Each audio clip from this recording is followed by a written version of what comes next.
Well, he has the realistic chances is that he has a good chance to me. A good chance to play a really close match, a good chance to be ahead again like he was last year. And it would surprise me actually if he wouldn't get a good start because Novak has come out a little bit slow in some of the matches, maybe because of his age, maybe because of tough schedule and played a few late matches.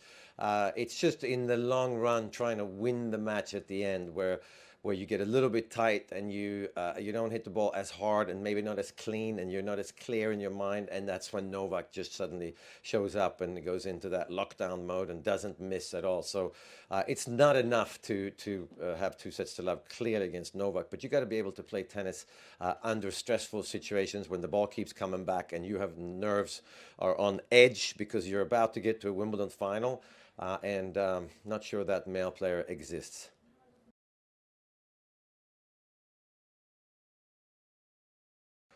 They 100% walk out on court and thinks they can beat Novak Djokovic. Maybe not every player in the draw, but a lot of players walk out and think they have a chance to beat him. And I actually got a tip from Boris Becker once where he said that the young generation prefers to play Novak compared to Rafa and Roger because they play with so much spin and variation, and Novak doesn't. So the actual hitting part against Novak is not a problem for any player pretty much on tour, but it's just staying with him and then realizing that what you have to do is play the best match of your life. But I think a lot of players go in thinking, hey, I'm going to have some time, I'm going to be dictating, and Sinner would be one of the best in the world at taking time away and dictating.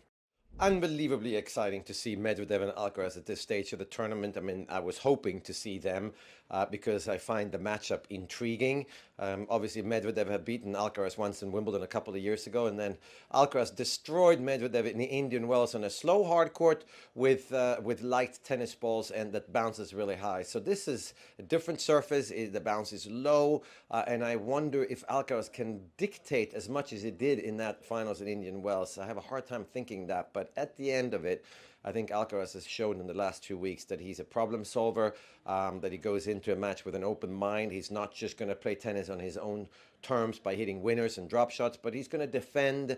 He's going to play consistent tennis. So Daniil Medvedev, I'm surprised that he's playing this well. I'm not surprised that he's in the semis, but I'm surprised that he's playing this well in the grass court. But with that serve, which is a huge weapon, and then the movement and keeping the ball so low, he's a very, very tricky opponent on grass.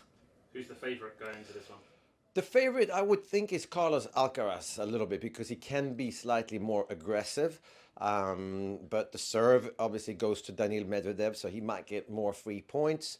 Who moves better? Very tricky to say.